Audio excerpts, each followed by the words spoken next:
Palavra da Verdade, com Hernandes Dias Lopes. Irmãos queridos, nós vamos abrir a Palavra de Deus no Evangelho de Cristo, conforme o registro de Lucas, capítulo 3. Lucas, capítulo 3.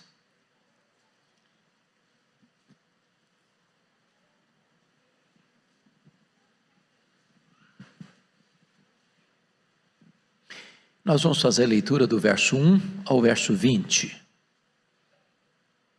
Eu peço a você para, após a leitura do texto, manter sua Bíblia aberta comigo nesta passagem.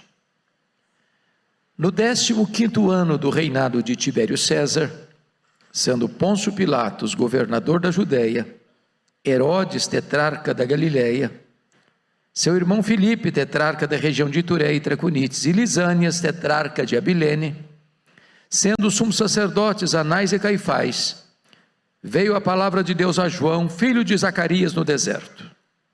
Ele percorreu toda a circunvizinhança do Jordão, pregando o batismo de arrependimento para a remissão de pecados, conforme está escrito no livro das palavras do profeta Isaías: voz do que clama no deserto, preparai o caminho do Senhor, endireitai as suas veredas. Todo vale será aterrado e nivelado, todos os montes e outeiros. Os caminhos tortuosos serão retificados e os escabrosos aplanados, e toda a carne verá a salvação de Deus. Dizia ele, pois, às multidões que saíam para serem batizadas: raça de víboras, quem vos induziu a fugir da ira vindoura? Produzi, pois, frutos dignos do arrependimento, e não comeceis a dizer entre vós mesmos: temos por pai Abraão. Porque eu vos afirmo que destas pedras Deus pode suscitar filhos a Abraão. E também já está posto o machado à raiz das árvores. Toda árvore, pois, que não produz bom fruto é cortada e lançada ao fogo. Então as multidões o interrogavam, dizendo: que havemos, pois, de fazer? Respondeu-lhes: quem tiver 2 túnicas, reparta com quem não tem, e quem tiver comida, faça o mesmo. Foram também publicanos para serem batizados e perguntaram-lhe: mestre, que havemos de fazer? Respondeu-lhes: não cobreis mais do que o estipulado. Também soldados lhe perguntaram: e nós, que faremos? E ele lhes disse: a ninguém maltrateis, não deis denúncia falsa, e contentai-vos com o vosso soldo. Estando o povo na expectativa, e discorrendo todos no seu íntimo a respeito de João, se não seria ele porventura o próprio Cristo, disse João a todos: eu na verdade vos batizo com água, mas vem o que é mais poderoso do que eu, do qual não sou digno de desatar-lhe as correias das sandálias. Ele vos batizará com o Espírito Santo e com fogo. A sua pá ele a tem na mão para limpar completamente a sua eira e recolher o trigo no seu celeiro. Porém queimará a palha em fogo inextinguível. Assim, pois, com muitas outras exortações, anunciava o evangelho ao povo. Mas Herodes, o tetrarca, sendo repreendido por ele por causa de Herodias, mulher de seu irmão, e por todas as maldades que o mesmo Herodes havia feito, acrescentou ainda sobre todas a de lançar João no cárcere. Irmãos, eu gostaria de conversar com vocês sobre o tema: quando Deus vira a mesa da história. Quando Deus vira a mesa da história. João Batista é uma figura emblemática. Talvez um dos homens mais extraordinários que já passaram por este mundo. Jesus chegou a dizer que dentre os nascidos de mulher, ninguém era maior do que ele. Talvez nenhum elogio transcenda este. João Batista é a dobradiça da Bíblia. Ele fecha o Antigo Testamento e abre o Novo Testamento. O propósito de Lucas, que era médico e historiador, é apresentar-nos João Batista e mostrar para nós como é que estava o mundo político e religioso quando este homem é levantado por Deus. Para fazer isso, Lucas adota uma metodologia. Ele parte do geral para o particular, do cenário político do império, vindo então para o cenário político e religioso da província de Israel. Ele abre para nós o mapa e apresenta para nós o cenário em que este homem veio ao mundo, como precursor do Messias. Eu vou pedir sua atenção e me delongar um pouquinho na descrição desse cenário, por entender que nós não podemos compreender claramente o ministério de João, a não ser que tenhamos com clareza o cenário em que ele foi apresentado. Então, com a Bíblia aberta comigo, observemos isso. No 15º ano do reinado de Tibério César, diz o verso 1. Bom, se você ler Lucas 2:1, você vai notar que quando Jesus nasceu, quem governava era César Augusto. César Augusto sucedeu Júlio César. César Augusto morreu no dia 19 de agosto do ano 14 depois de Cristo. E ele é sucedido então por Tibério César, que era seu filho adotivo, que é sucedido por Calígula, que é sucedido por Cláudio, que é sucedido por Nero, que é sucedido por Tito Flávio, que é sucedido por Vespasiano, que é sucedido por Domiciano, que é sucedido por Galba. E encerra-se aqui o relato do primeiro século, quando João retorna para Éfeso depois do seu cativeiro na colônia penal da ilha de Patmos. Se nós estamos falando, portanto, do ano 15º do reinado de Tibério César, e se ele começa a governar em agosto do ano 14 depois de Cristo, nós estamos falando do ano 29 da era cristã. O Império Romano era um império truculento, tanto é fato que em Daniel capítulo 2, a figura que se tem lá daquela imagem, Roma é representada pelas pernas de ferro e os pés de ferro e de barro. Onde ele entrava, ele conquistava, ele oprimia. Era um império truculento, expansionista e guerreiro. O cenário, do ponto de vista do império, o cenário internacional, era um cenário de opressão política. Mas e a província, como é que está? Israel, qual é o cenário?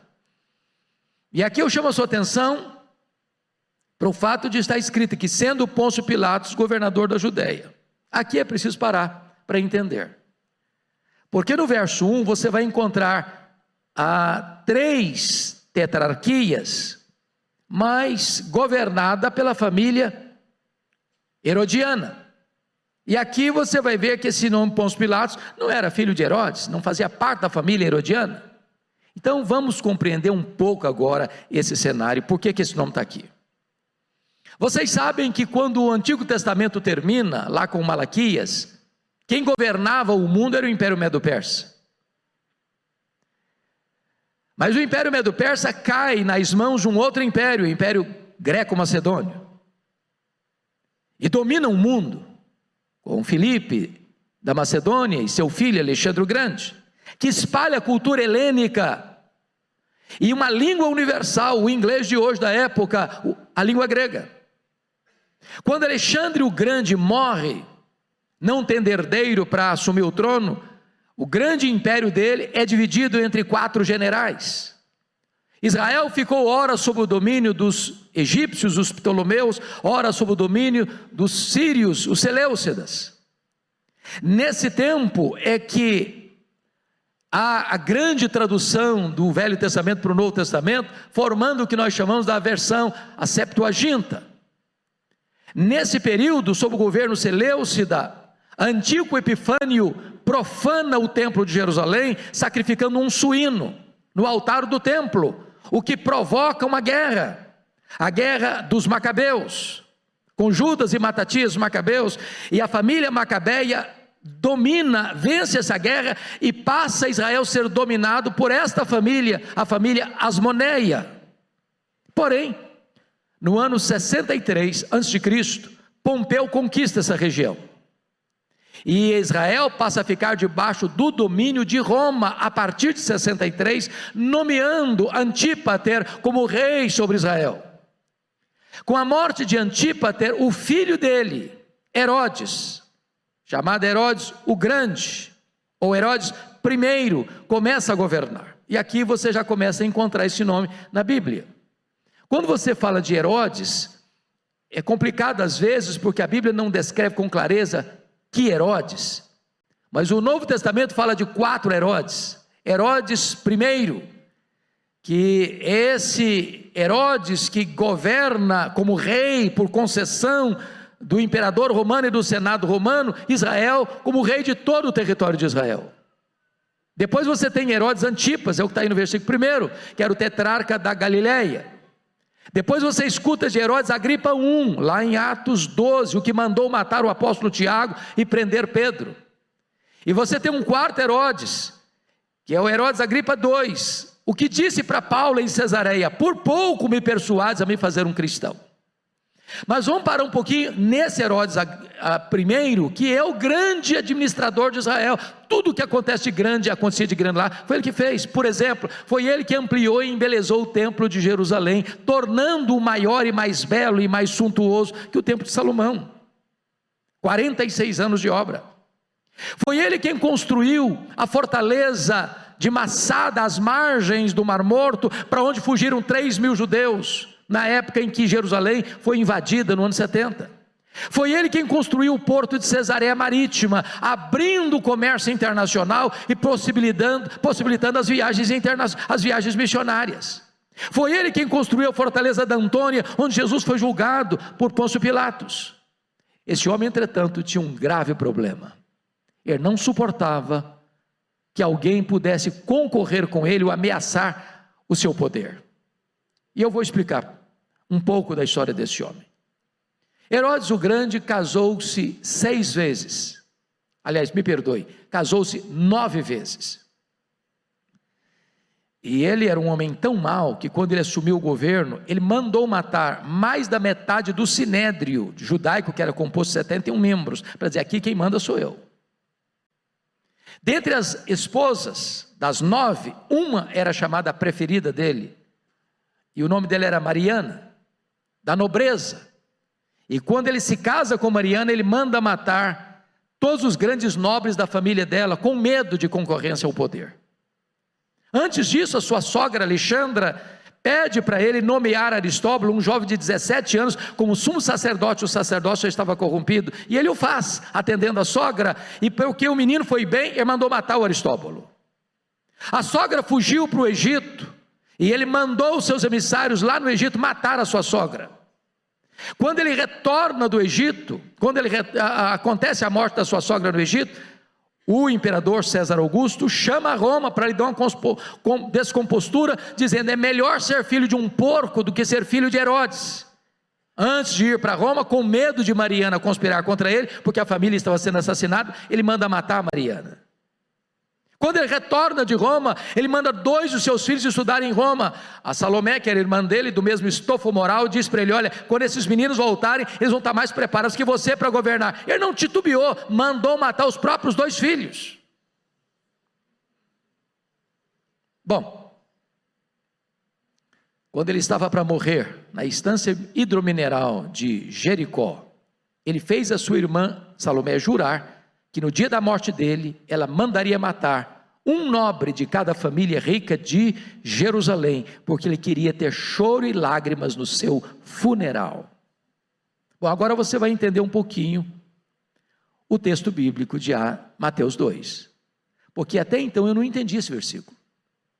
Quando os magos chegaram do Oriente, em Jerusalém, fizeram a seguinte pergunta: onde está o recém-nascido rei dos judeus? Viemos para adorá-lo. Diz a Bíblia que Herodes ficou alarmado e com ele toda Jerusalém. Como é que um rei fica alarmado com uma pergunta dessa? Como é que uma cidade inteira fica perturbada com uma pergunta dessa? É porque Jerusalém sabia quão sanguinário era este homem, que toma, portanto, a decisão de mandar matar todas as crianças de Belém dos seus arredores. Porém, este homem morreu. Eu quero dizer para você que os poderosos também morrem, que o tempo de governo deles cessa, porque só o trono de Deus é eterno. Quando ele morre, vamos entender isso agora. Quando ele morre, ele, ou não ele, mas o reino dele é dividido em 4 partes, chamamos isso de tetrarquia.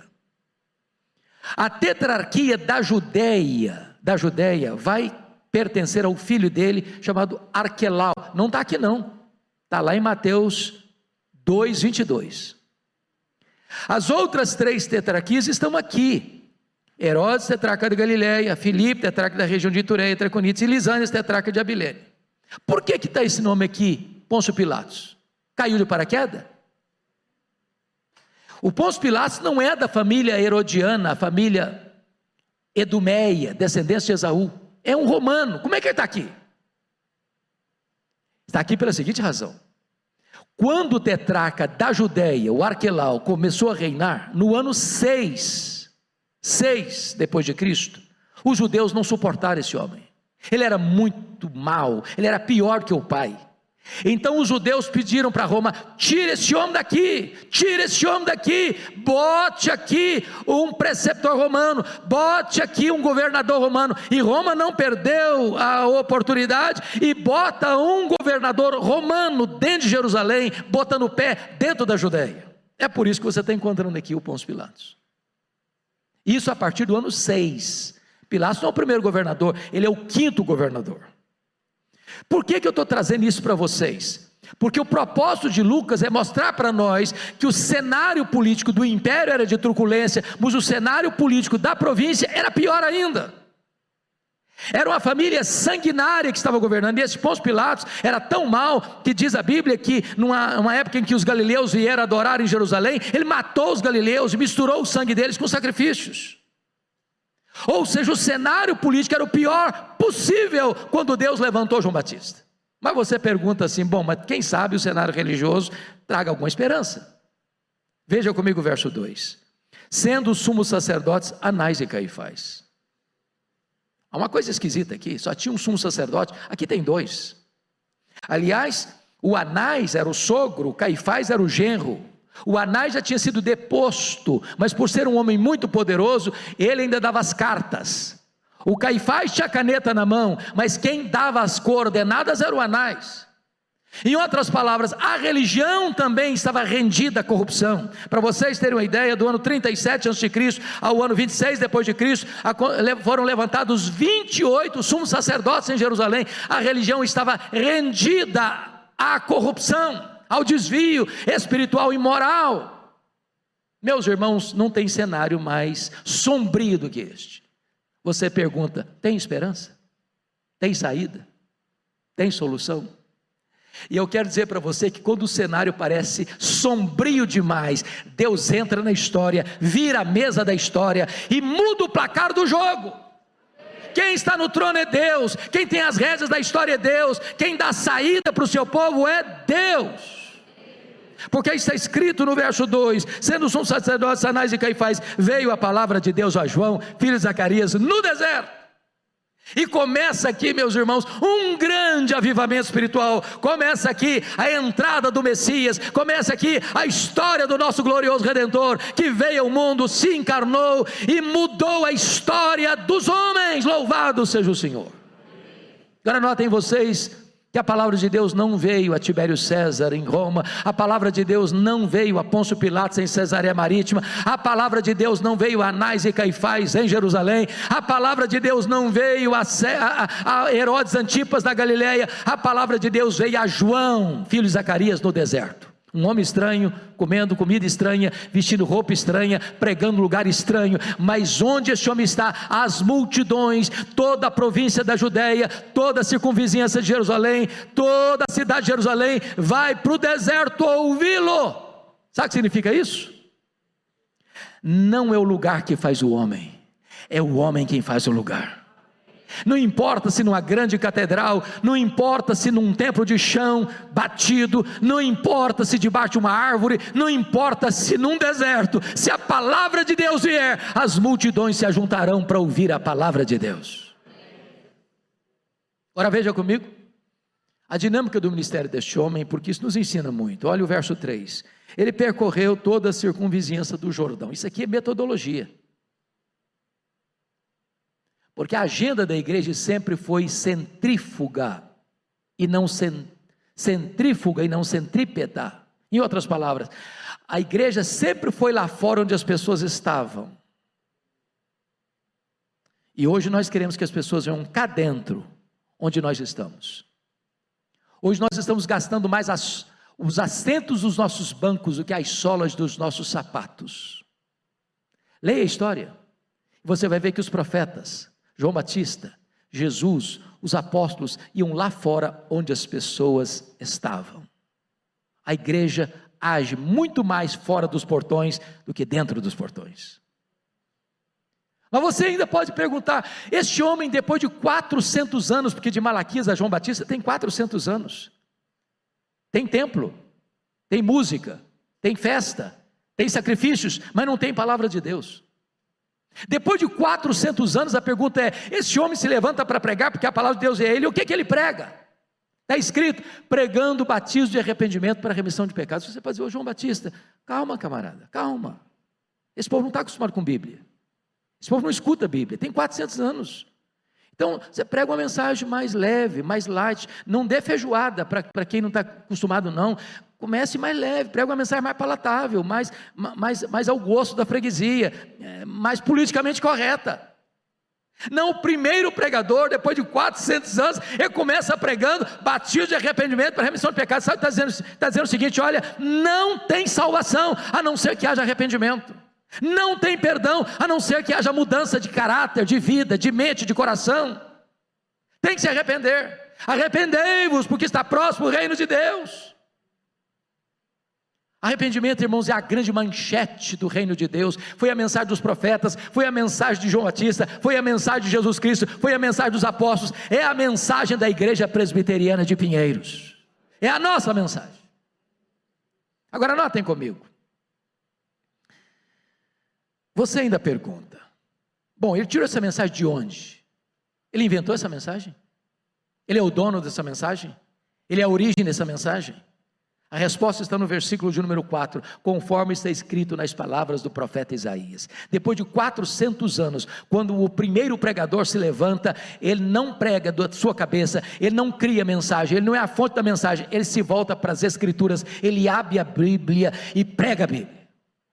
Isso é fundamental, meus irmãos, sabe por quê?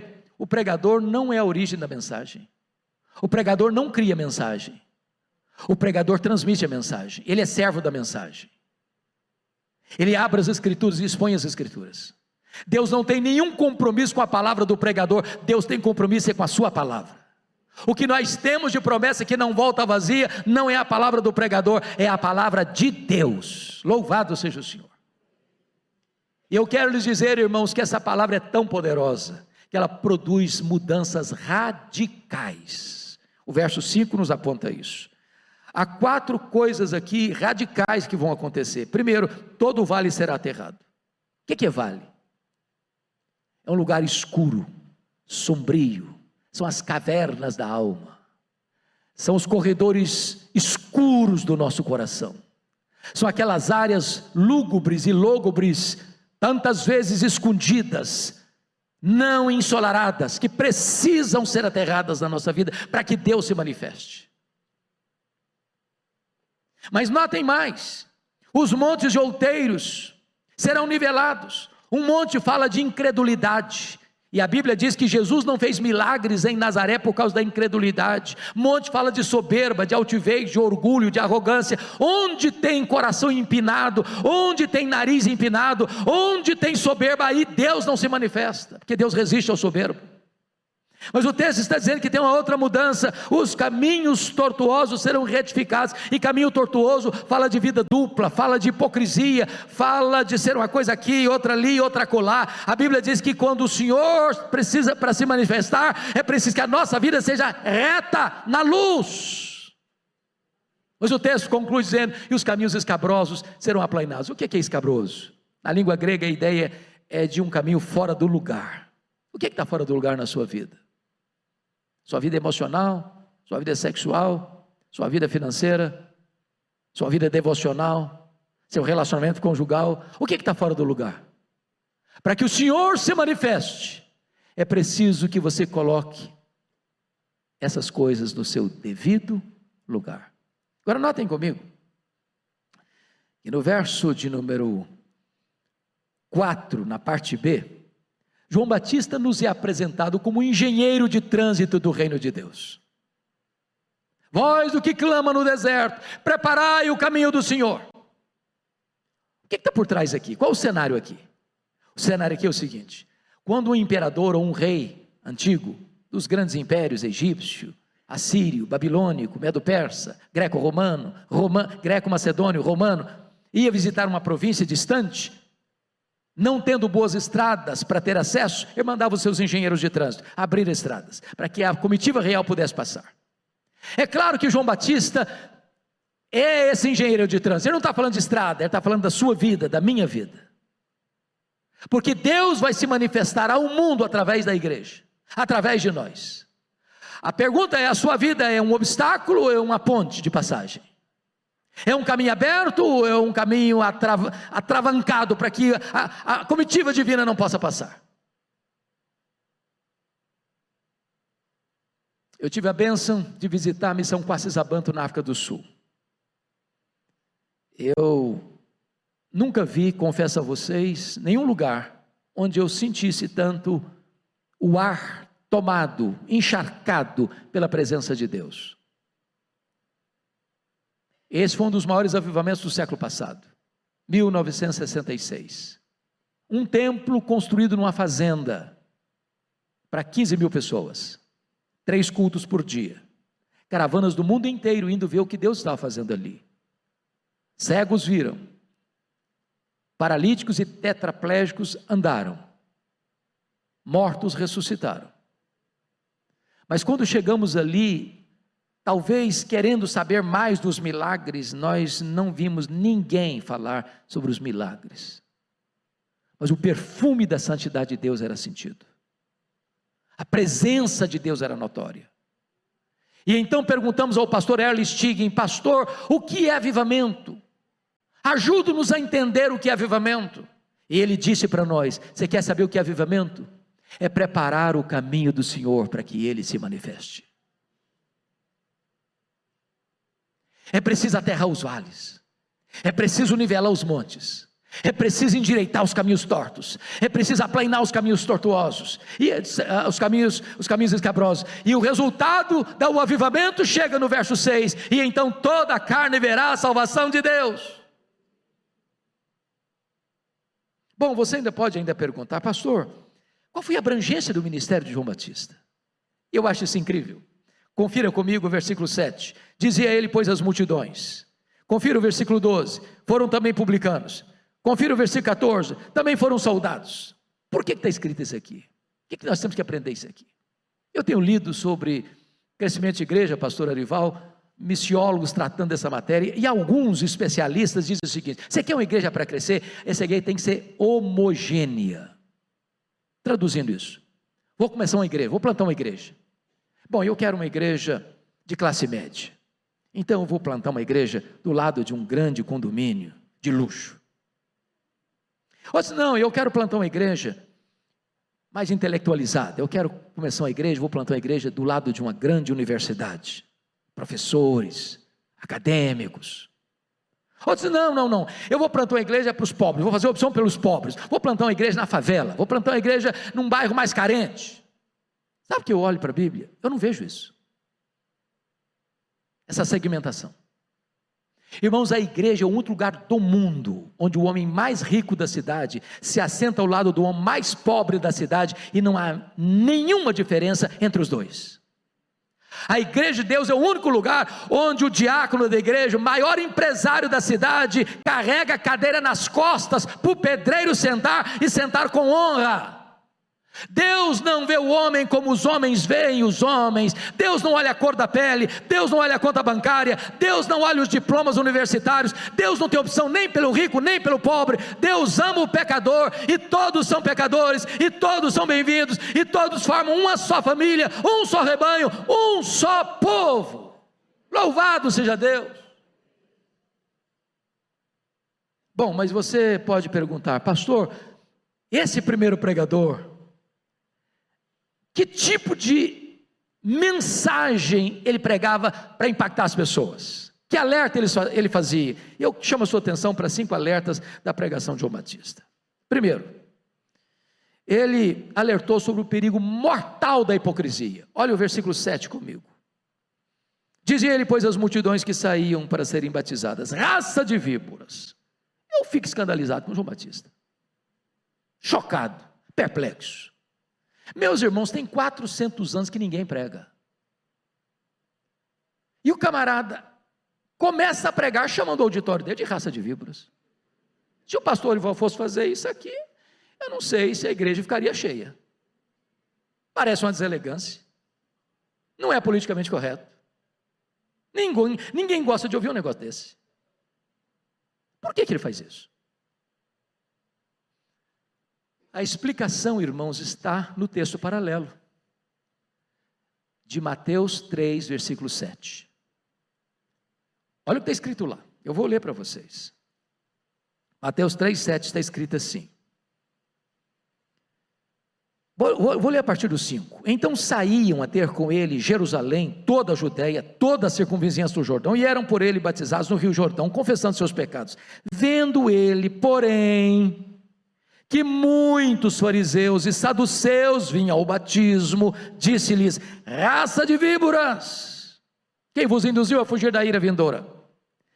João Batista olha nessas multidões, e no meio delas muitos fariseus e saduceus. Então ele disse: raça de víboras. Agora vamos entender isso aqui, porque é fundamental. Quando você lê os evangelhos, você fica com um pouco de raiva, raiva dos fariseus. Pensa num time complicado, gostava de holofotes, gostava dos primeiros lugares, exaltavam eles mesmos, vomitavam santarronice, gostavam de ser detetive da vida alheia, investigavam a vida de todo mundo, menos a deles mesmos. Eram sepulcros caiados, bonitos por fora, mas podres por dentro. Eram hipócritas, tornaram-se os mais terríveis inimigos de Jesus. Agora escutem isso, os fariseus não foram sempre assim não. Quando esse grupo surgiu, ele surgiu como um movimento de reforma e de reavivamento. Lembram vocês que disse que quando o Império Greco-Macedônio dominou o mundo, espalhou a cultura helênica, a cultura grega, era uma espécie de secularização da igreja.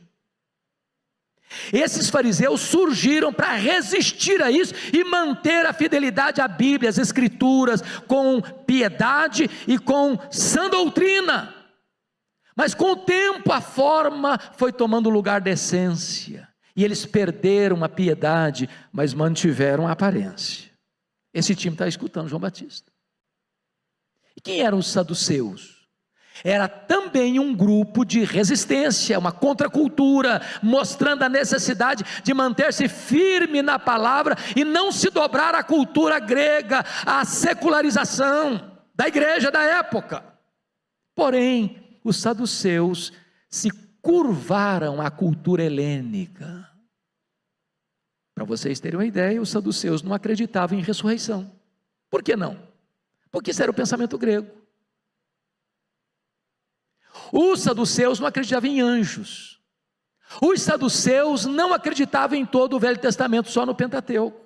Diríamos nós que os saduceus eram os teólogos liberais da época. Mais do que isso, os saduceus tornaram-se colaboracionistas de Roma. O que ganharam em moeda de troca? Administrar a mina de ouro da religião judaica, administrar o templo. Vocês sabem que os sacerdotes eram saduceus. Toda a religiosidade de Israel concentrava no templo. Haviam 4 grandes festas anuais, caravanas do mundo inteiro vinham a Jerusalém. Sabe o que acontecia? Ninguém podia comprar nenhum sacrifício, nenhum cordeiro, nenhuma ovelha, nenhuma pomba, nenhuma rola, com moeda estrangeira. Tinha que fazer a troca da moeda lá na praça do templo, nas mesas dos cambistas, e eles cobravam taxas exorbitantes para enfiar a grana no bolso e se enriquecer em nome da fé. Nenhum adorador podia vir para Jerusalém e trazer de casa o sacrifício, tinha que comprar lá na praça do templo. A praça do templo era formada de currais de ovelhas, a praça do templo era cheia de gaiolas, cheia de pombas e de rolas, e as pessoas tinham que comprar deles por um preço exorbitante para se enriquecerem. E Jesus ficou irado com isso, pegou o chicote e começou a chicotear, virar a mesa dos cambistas, abrir as gaiolas das pombas, soltar as ovelhas dos currais, dizer: vocês transformaram a casa do meu pai, casa de oração, em covil de salteadores. O que é covil? É um lugar que a pessoa rouba e corre para se esconder. João Batista está escutando, esses times aí, fariseus e saduceus, estão lá no meio da multidão para ouvir João Batista. E João Batista, ao vê-los, diz: raça de víboras. O que João Batista está dizendo? O que eles traziam no coração, a hipocrisia, era pior do que o veneno das víboras, porque o veneno da víbora é Deus quem coloca, mas o veneno da hipocrisia é o diabo que coloca. Segundo alerta de João Batista, ele alertou sobre o perigo real do inferno. Meus irmãos, é chocante, você fica escandalizado com ele. Tem 400 anos que ninguém prega, e quando o cara se levanta para pregar, tem tanta coisa boa para pregar, ele vai pregar logo sobre o inferno. Mas o que é isso? Isso é um choque. E pregar sobre o inferno não dá ibope, irmãos, não dá. Ninguém dá um tapinha nas costas do pregador, porque pregou um sermão sobre o inferno. Ninguém fala: tá legal, pastor, gostei, ó, estou saindo assim até mais leve depois desse sermão sobre o inferno. Mas deixa eu lhe dizer algo, é melhor você escutar sobre o inferno hoje, do que ir para o inferno amanhã. João Batista não é um profeta da conveniência, João Batista não tem medo de cara feia, João Batista não é um alfaiate do efêmero, João Batista é um escultor do eterno. Ele prega a palavra de Deus, porque o propósito dele é levar o seu auditório ao arrependimento e à salvação, e não amaciar para agradar este ou aquele ouvinte. Terceira ênfase dele, confira comigo aí, João Batista alertou sobre o perigo do falso arrependimento no verso 8, produzir pois frutos dignos do arrependimento. Em outras palavras, não é arrependimento, e novamente arrependimento, e novamente arrependimento, é arrependimento, e frutos dignos de arrependimento. Por que João Batista está dizendo isso aqui? Para aplicar para nós. Meus irmãos, tem muita gente hoje pregando um evangelho da graça, chamada da supergraça, que é desgraça, que justifica o pecado e não o pecador. Não, pode pecar. Não, Deus é bom, Deus é maravilhoso, Deus compreende você, a carne é fraca mesmo, você pode pecar que vai dar tudo certo. Não fica preocupado, ficar com culpa não. Você está bem, está de bem com a vida, vai dar tudo certo. Não tem problema. Essa é a graça barata que justifica o pecado, mas não justifica o pecador, que não traz perdão, que não traz redenção. Quando o homem não quer mudar a vida, ele muda a teologia, para justificar os seus erros, justificar os seus pecados. E João Batista está botando o dedo nessa ferida, dizendo o seguinte: produzir, pois, frutos dignos de arrependimento.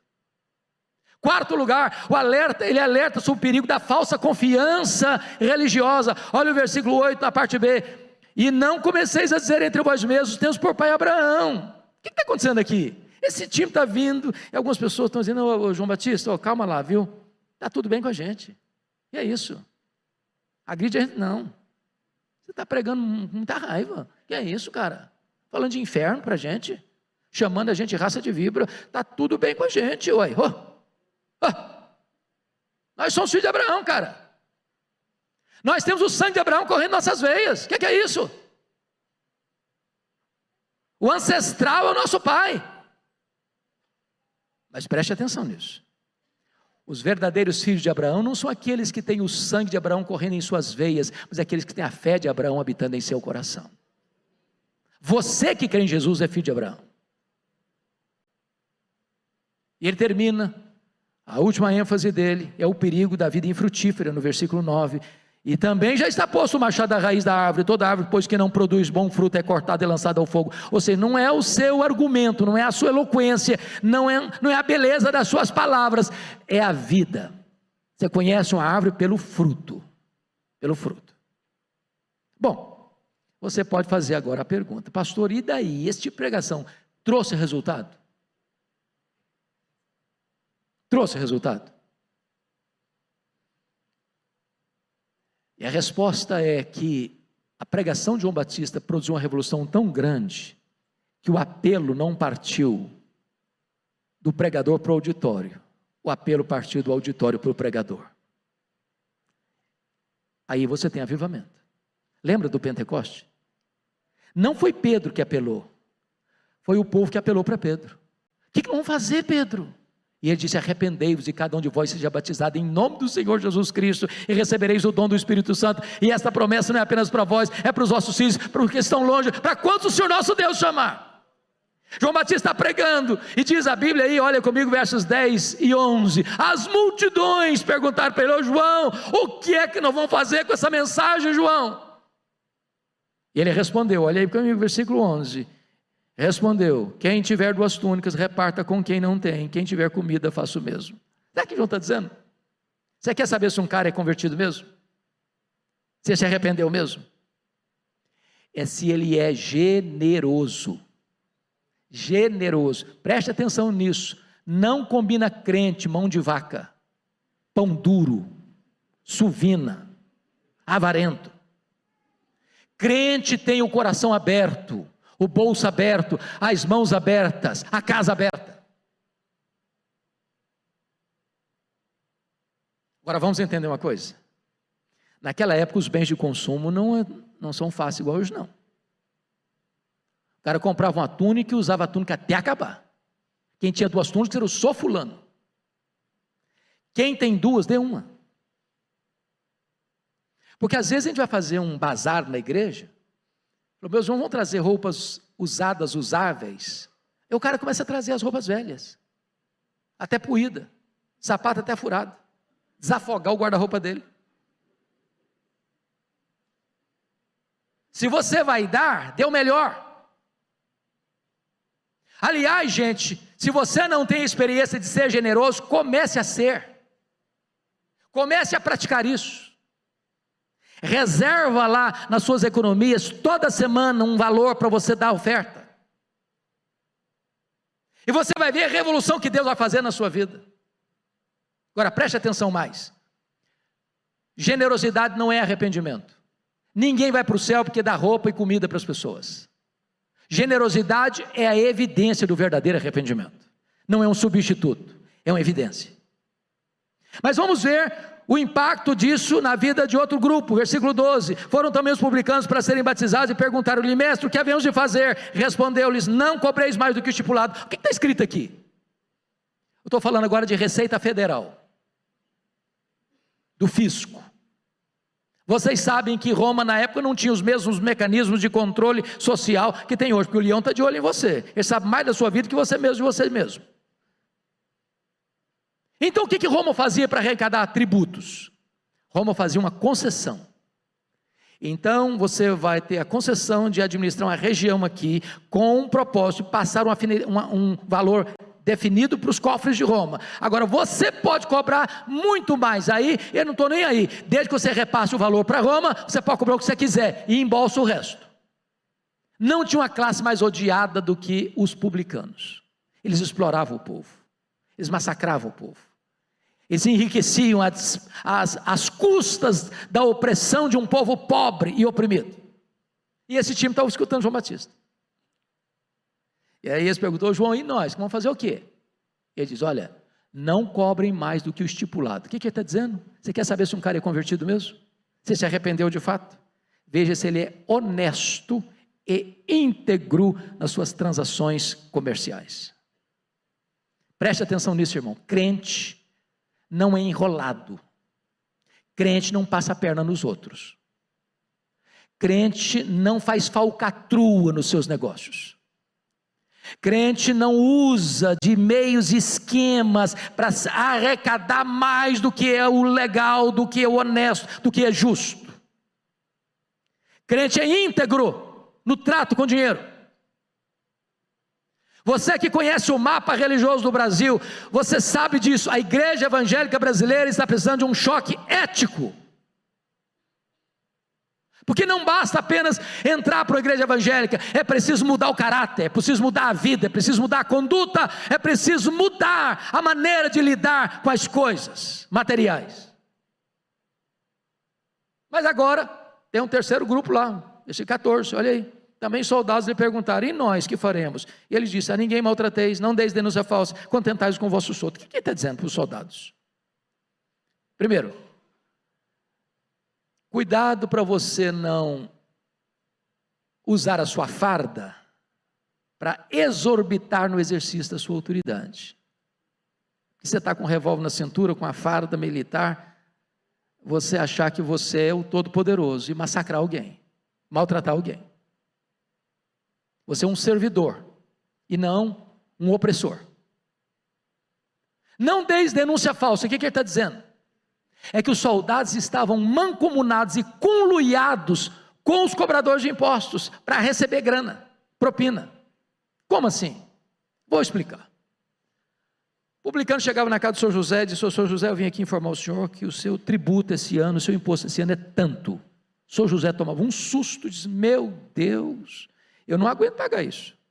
Se eu pagar essa quantidade de imposto, eu vou passar necessidade, a minha família não vai ter como sobreviver. Senhor José, o imposto é tanto. E não discutia, ia embora. Entrava o soldado: senhor José, o imposto é tanto. Eu não posso pagar tanto. Senhor José, ou o senhor paga ou eu te denuncio. Numa província dominada por Roma, ser denunciado por um soldado romano era o fim da picada. O cara estava com a cabeça a prêmio. E o soldado embolsava essa grana, que ele ajudava o cobrador de imposto a explorar. João Batista diz: contentai-vos com o vosso soldo, com o vosso salário. O que João está dizendo? Você é crente mesmo? Você se arrependeu mesmo? Eu quero saber o seguinte: então você não vai usar de expedientes ilícitos, ilegais, para receber propina, para engordar o seu salário, para se enriquecer.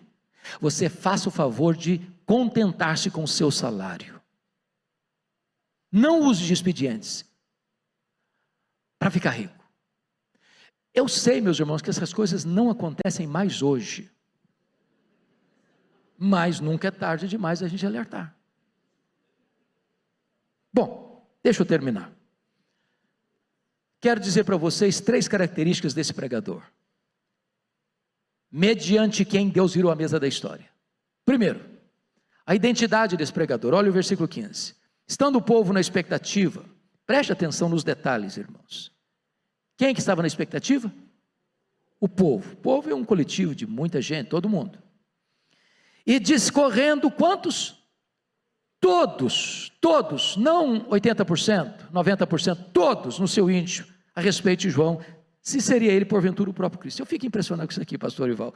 Essa grande multidão lá, de repente um buchicho.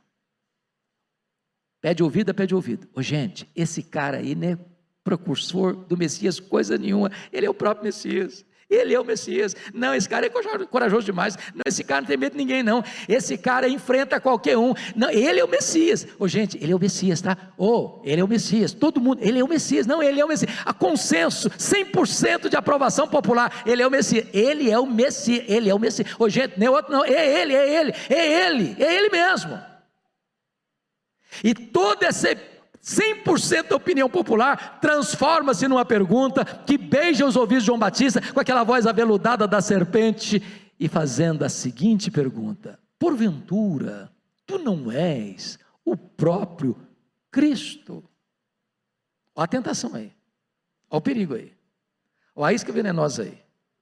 Se João tivesse engolido aquela isca venenosa, ele poderia pensar assim: gente, bom, pensando bem, quer dizer, eu acho que eu sou um fenômeno.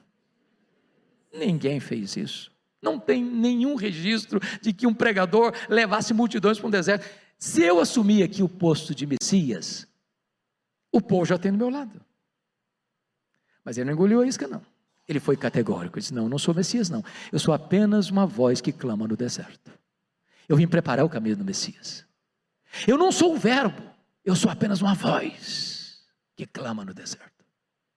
Eu não sou a luz, eu aponto para Jesus e digo: este é a verdadeira luz que vinda ao mundo e ilumina todo homem. Eu não sou o cordeiro, eu aponto para Jesus e digo: eis o cordeiro de Deus que tira o pecado do mundo. Eu não sou o noivo, eu sou apenas um amigo do noivo. Eu batizo com água, mas aquele que vem depois de mim é mais poderoso que eu, e ele vos batizará com o Espírito Santo e com fogo. Eu não sou nem digno de me curvar, desatar as correias das suas sandálias. Eu tenho um lema de vida: convém que ele cresça e que eu diminua. Esse homem reconhece que toda a glória pertence a Jesus e ninguém pode tomar a glória que só pertence ao nosso Salvador. Segunda coisa, penúltima coisa, é que este homem reconhece a sua total limitação. Aliás, é bom frisar isso: todo pregador é absolutamente limitado. Limitado. E ele diz isso no versículo 16: eu batizo com água, mas aquele que vem depois de mim é mais poderoso que eu, e ele vos batizará com o Espírito Santo e com fogo. Sabe o que ele está dizendo? Você e eu, pregando a palavra, só podemos falar aos ouvidos das pessoas, mas não podemos falar ao coração. Só o Espírito Santo para fazer isso, sabia? Pastor Erival e eu, e qualquer pastor aqui presente, em qualquer lugar do mundo, a gente pode administrar os sacramentos, mas só podemos lidar com o símbolo, não com o simbolizado.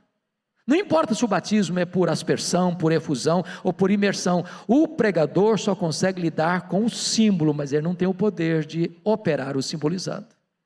Só Jesus batiza com o Espírito Santo e com fogo. Pastor Arival e eu podemos ministrar a ceia do Senhor e pegar o pão e parti-lo, podemos distribuir o cálice com o vinho, mas nós não podemos tornar esse sacramento eficaz no coração das pessoas. O pregador é limitado, portanto, baixa a bola, baixa a bola. Mas finalmente, esse pregador é corajoso, corajoso. Olha o versículo 19 e 20 comigo. Mas Herodes o tetrarca, sendo repreendido por ele, por causa de Herodias, mulher de seu irmão, e por todas as maldades que o mesmo Herodes havia feito, acrescentou ainda sobre todas a de lançar João no cárcere. Vamos entender isso aqui. Eu disse para vocês lá no começo que Herodes o Grande casou-se 9 vezes, formando o que nós chamamos de uma família disfuncional, criando o que nós chamamos de meio-irmãos, meia-irmãs. Dos muitos filhos de Herodes o Grande, 4 deles receberam poder político. 4 deles. Arquelau, Herodes Antipas, Filipe II, esse aqui, Filipe do versículo 1, não é o primeiro, Filipe II, e Lisânias. Muitos outros filhos não receberam poder político, se espalharam pelo mundo. O Filipe I morava em Roma, casado com Herodias. Herodias era filha de um outro filho de Herodes, Aristóbulo. E esse Herodes Antipas, tetrarca de Galileia, um dia vai a Roma e se engraça com a sua cunhada. Ele era casado com a filha do rei Aretas, e Herodias diz para ele: se você se divorciar da filha do rei Aretas, eu me caso com você, eu abandono o seu irmão, e vou com você para Galileia. Herodes Antipas topou, divorciou-se da filha do rei Aretas, e chega na Galileia com a Herodias a tiracolo, como sua mulher. Ela era sua cunhada e ela era sua sobrinha, portanto o pecado dele foi de adultério e incesto. Quando João Batista vê essa cena, ele não intimidou não, ele botou o dedo na ferida, o dedo no nariz do rei e disse: não te é lícito, do tetrarca, não te é lícito possuir a mulher do teu irmão. Ele sabia que estava mexendo num vespeiro, ele sabia que estava mexendo num ninho de cobra, mas ele não era um profeta da conveniência, ele era um arauto do Altíssimo. Foi odiado, foi preso, onde? Na prisão de Maquerós. Sabe onde fica Maquerós? Do lado do Mar Morto, temperatura média 40 a 50 graus. Herodes de vez em quando ia lá para ouvi-lo, tinha medo dele. E sabe o que João Batista pregava por Herodes? Juízo final. E o rei ficava com mais medo ainda.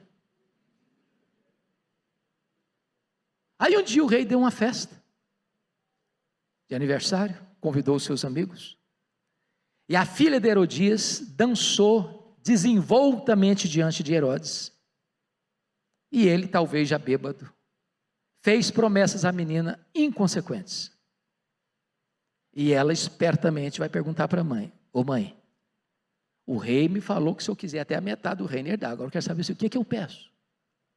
Peça a cabeça de João Batista numa bandeja. E o maior homem dentre os nascidos de mulher, já sofrendo as agruras de uma prisão insalubre, recebe o carrasco. E ele diz para João: eu vim aqui decepar a sua cabeça.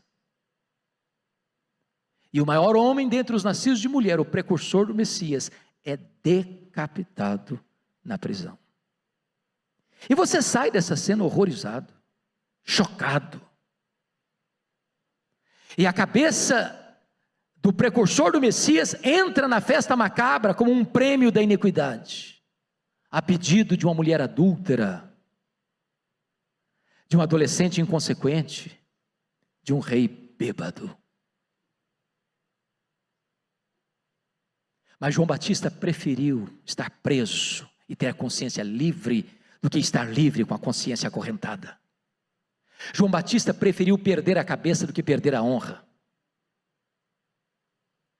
Mas eu quero dizer para vocês hoje, para fechar, dizer o seguinte: meus irmãos, não importa como um homem morre, o que importa é como um homem ressuscita.